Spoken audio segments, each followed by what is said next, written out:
Namun saya tidak mengerti mengapa semakin ke sini warga Maledes itu justru tidak bisa membedakan antara kerajaan dengan pemerintah. Secara etimologi, kunir itu berasal dari bahasa Jawa kuno dengan arti yang sama, yaitu kunyit. Mari kita gas!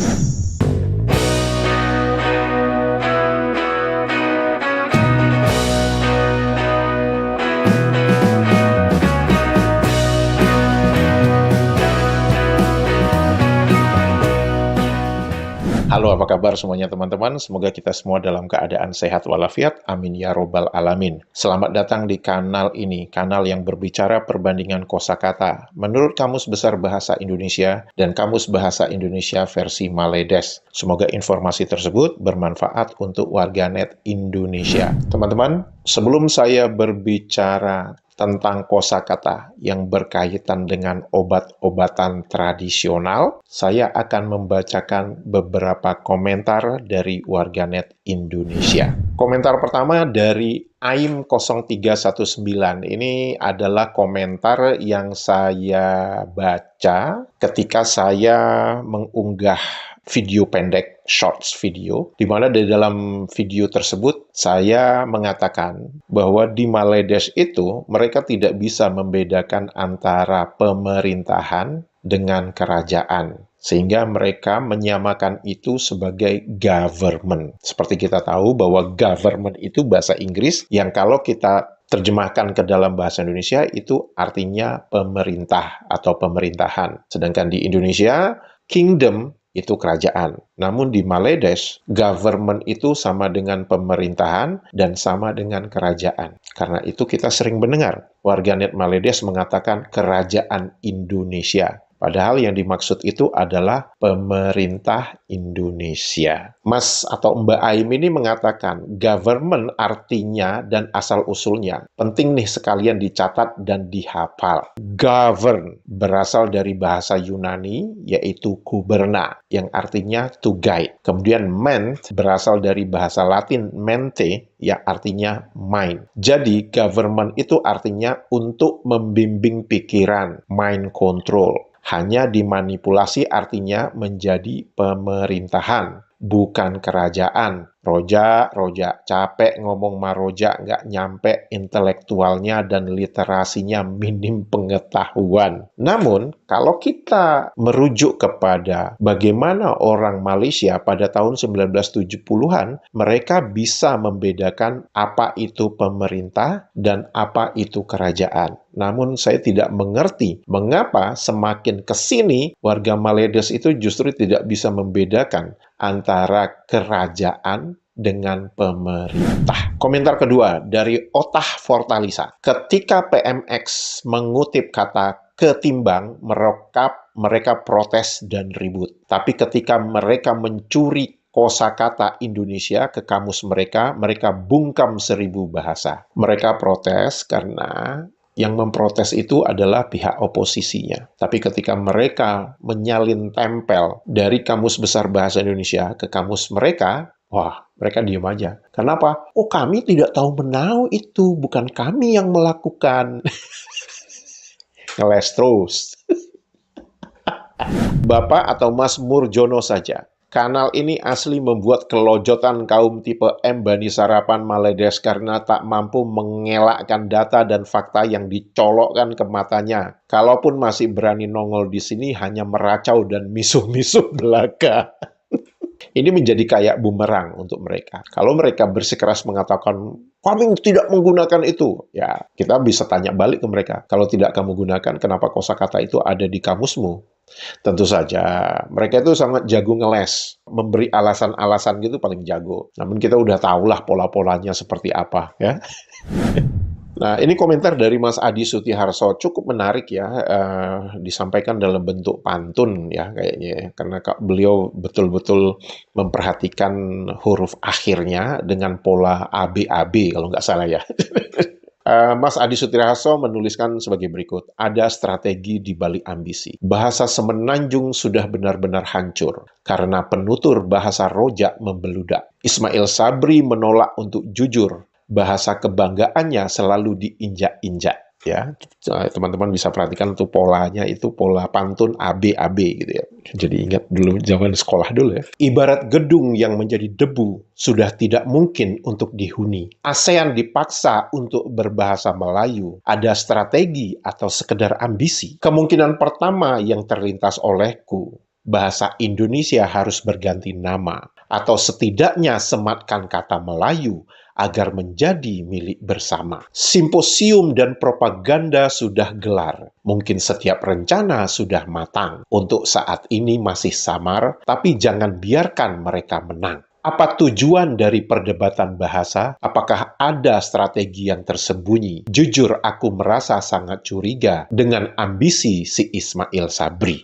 Kalau kita perhatikan ya teman-teman, itu narasi yang selalu mereka kembangkan. Pertama, mereka akan ngotot dulu tuh biasanya, bahwa bahasa Indonesia itu asalnya dari bahasa Melayu. Dan mereka menidakkan perkembangan yang jauh lebih maju, yang jauh lebih dinamis, yang jauh lebih progresif ketimbang bahasa asal dari bahasa Indonesia itu sendiri, yaitu bahasa Melayu. Tapi, warganet Maledes yang bersikeras mengatakan, oh bahasa Indonesia itu bahasa Melayu, itu sebenarnya mereka mengakui kegagalan mereka memartabatkan dan mengembangkan bahasa kebangsaan mereka. Itu fakta yang tidak bisa mereka bantah. Sehingga mereka mempertunjukkan ketololan mereka dengan memaksa bahwa bahasa Indonesia itu adalah bahasa Melayu. Narasi bahasa Indonesia itu adalah bahasa Melayu, itu menjadi terbantahkan oleh mereka sendiri. Ketika guru bahasa Maledes itu marah-marah kepada muridnya, karena muridnya menggunakan kosakata yang dikatakan oleh gurunya itu kosakata bahasa Indonesia. Nah, itu kan menjadi antitesis. Bagaimana kamu mengatakan bahwa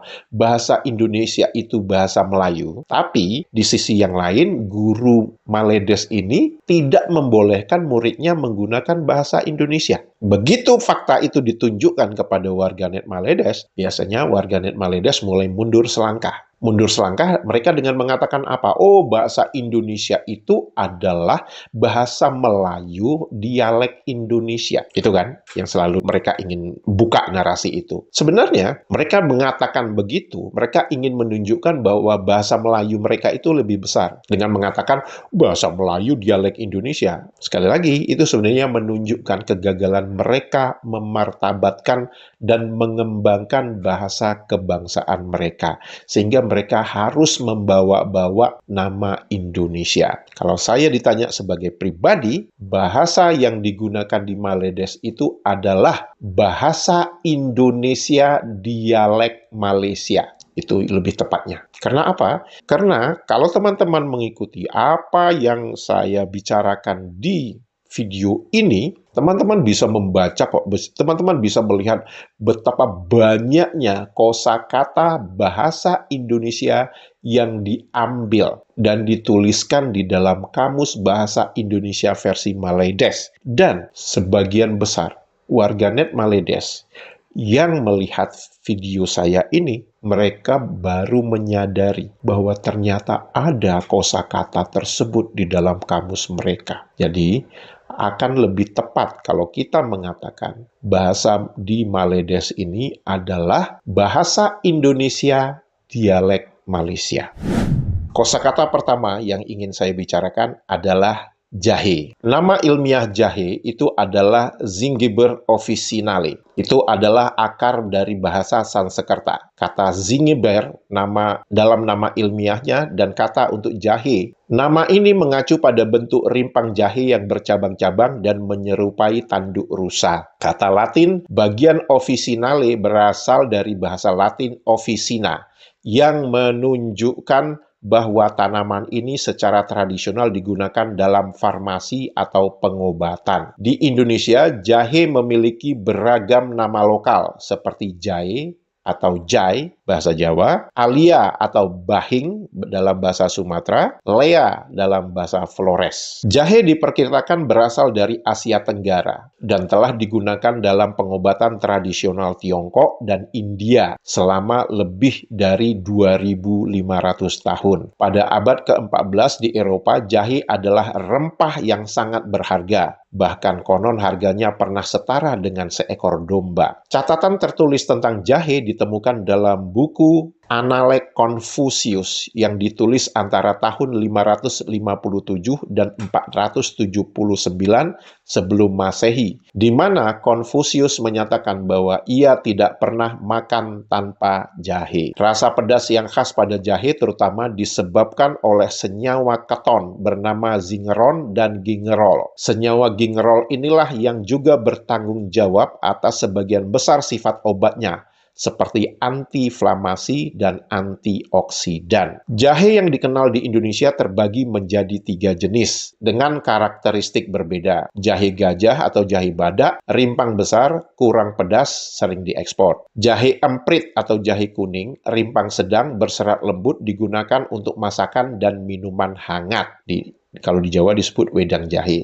Jahe merah, rimpang kecil hingga sedang, rasa paling pedas, kandungan minyak atsiri, minyak esensial lebih tinggi dan sering digunakan untuk obat tradisional. Jahe sangat efektif dan terkenal untuk meredakan berbagai jenis mual, termasuk morning sickness, mual saat hamil, mabuk perjalanan, dan mual akibat kemoterapi. Keren kan? Obat tradisional Indonesia. Jahe, menurut Kamus Besar Bahasa Indonesia, itu adalah tumbuhan berakar serabut. Umbinya pedas rasanya, dipakai sebagai aromatik, bumbu dapur, atau obat. Berdaun lonjong dan lancip, bunganya berbulir. Sinonimnya halia. Nama Latin Zingiber officinale. Definisi kedua yaitu umbi jahe. Apakah ada kosakata jahe di dalam Kamus Bahasa Indonesia versi Maledes? Ada dong, dan itu dituliskan sebagai bahasa Indonesia. Katanya, mana ada bahasa Indonesia? Itu kok ada tulisannya bahasa Indonesia? Nah, Indonesia kata bahasa Indonesia. Nah, kami bertutur bahasa Indonesia, Pak. Mana ada bahasa Indonesia? Yang kicep-kicep di pojokan, ditulis juga di situ adalah halia, Zingiber officinale. Dari nama latinnya sama, halia juga dikenal di Indonesia. Mari kita lihat apa definisi halia di dalam Kamus Bahasa Indonesia versi Maledes. Sejenis tumbuhan, rizom yang umbinya pedas. Kemudian jahe, berarti bahasa Indonesia, dan dituliskan nama latinnya Zingiber officinale. Nggak ada masalah. Tapi yang menurut saya yang menarik itu adalah ketika kita melihat turunan dari kosakata halia itu sendiri. Halia hantu, yaitu sama dengan halia hutan. Gue nggak ngerti maksud lu apa di sini. Dan sama juga dengan halia kera. Maksudnya halia beruk gitu. Sejenis tumbuhan herba, lidah hantu, meroyan tunggal, puar birah, globa panicoides. Jadi kalau halia itu nama latinnya Zingiber officinale, tapi kalau halia hantu, halia hutan, halia kera, halia monyet, halia beruk, itu nama latinnya sudah berbeda. Udah beda family atau ordo gitu ya. Kosakata kedua, kunir dan atau kunyit. Secara etimologi, kunir itu berasal dari bahasa Jawa kuno dengan arti yang sama, yaitu kunyit. Kata ini umum digunakan di daerah Jawa, sedangkan kosakata kunyit itu lebih umum. Ada dugaan bahwa kata kunyit sendiri mungkin terkait dengan bahasa Arab, yaitu kurkum yang berarti kuning, atau dari bahasa Yunani, karkom. Namun nama ilmiahnya, curcuma, diperkirakan berasal dari kata Latin terra merita, yang berarti tanah berjasa, merujuk pada warna kunyit bubuk yang menyerupai pigmen mineral. Fakta menarik tentang kunyit atau kunir. Ini adalah rempah emas kuno. Kunyit telah digunakan selama lebih dari 4.000 tahun, terutama di India sebagai bumbu masakan dan ritual keagamaan. Ia sering dijuluki saffron India karena warnanya yang cerah. Komponen aktif utamanya adalah kurkumin yang bertanggung jawab atas warna kuning khasnya dan sebagian besar manfaat kesehatannya. Kurkumin dikenal memiliki sifat anti-inflamasi, anti peradangan, dan antioksidan yang kuat. Selain digunakan sebagai bumbu, kunyit juga dimanfaatkan sebagai obat tradisional di India dan jamu tradisional di Indonesia. Memberikan warna kuning cerah pada makanan, misalnya nasi kuning, tekstil, dan bahkan kosmetik. Penelitian menunjukkan kunyit memiliki potensi untuk mendukung kesehatan pencernaan, meningkatkan fungsi kekebalan tubuh, imunitas, sehingga menjaga kesehatan kulit, misalnya untuk masker wajah, berpotensi mengurangi risiko penyakit jantung dan memiliki efek antidepresan ringan. Selain kunir dalam bahasa Jawa, kunyit juga dikenal dengan berbagai nama lain di Indonesia seperti koneng dalam bahasa Sunda, janar dalam bahasa Banjar, konyet dalam bahasa Madura. Kunir di dalam Kamus Besar Bahasa Indonesia itu mempunyai definisi langsung yaitu kunyit. Sedangkan kunyit di dalam Kamus Besar Bahasa Indonesia itu mempunyai definisi tumbuhan suku Zingiberaceae. Marga kurkuma banyak digunakan dalam masakan, misalnya sebagai bumbu penyedap, pemberi warna kuning, dan dapat membuat makanan lebih awet. Dapat juga digunakan sebagai obat. Sinonimnya kunir, kurkuma, atau disebut juga temu kuning, dan memiliki nama latin Curcuma domestica. Kunyit juga mempunyai definisi sebagai rimpang kunyit. Apakah ada kosakata kunir di dalam Kamus Bahasa Indonesia versi Maledes? Ada dong, dan didefinisikan itu sebagai kunyit, dan dituliskan itu sebagai kosakata bahasa Jawa. Jadi, menurut warganet Maledes ini, kalian harus membawa kunir itu ke Jamban untuk berak. Mengapa? Bahasa Jawa di Maledes itu digunakan untuk pergi berak ke Jamban. Ya. Kunyit. Menurut Kamus Bahasa Indonesia versi Maledes itu didefinisikan sebagai sejenis tumbuhan. Rizomnya dijadikan bahan pencelup dan rempah. Nama latinnya Curcuma domestica. Sama kan? Dengan apa yang tertulis di dalam Kamus Besar Bahasa Indonesia. Kemudian ada dituliskan nasi kunyit. Nasi yang kuning warnanya karena dibubuh air kunyit. Terus ada lagi apa ini? Kunyit bolai, sejenis tumbuhan herba. Terus ada lagi bonggelai. Nggak ngerti gua. Pertanyaannya gini, apakah kosakata kunir, kosakata jahe, itu digunakan secara luas di Maledes? Enggak. Karena di Maledes mereka hanya mengenal halia atau kunyit. Kan kalau nanti menggunakan kosakata kunir, nanti mereka harus pergi berak ke Jamban. Kalau kosakata jahe, kosakata kunir tidak digunakan di Maledes, untuk apa kosakata itu kamu masukkan di dalam kamus kamu? Ayo, untuk menambah perbendaharaan kosakatamu kan? Ngaku aja loh. Teman-teman, jika video ini informatif dan membuat hari-hari Anda menjadi riang gembira, jangan lupa jempolnya dan komentarnya. Untuk itu saya mengucapkan terima kasih. Sehat walafiat selalu. Menyala Indonesia. Dadah! Nah, Indonesia kata bahasa Indonesia. Nah, kami bertutur bahasa Indonesia, Pak. Mana ada bahasa Indonesia? Apa? Mana ada bahasa Indonesia? Mana ada bahasa Indonesia?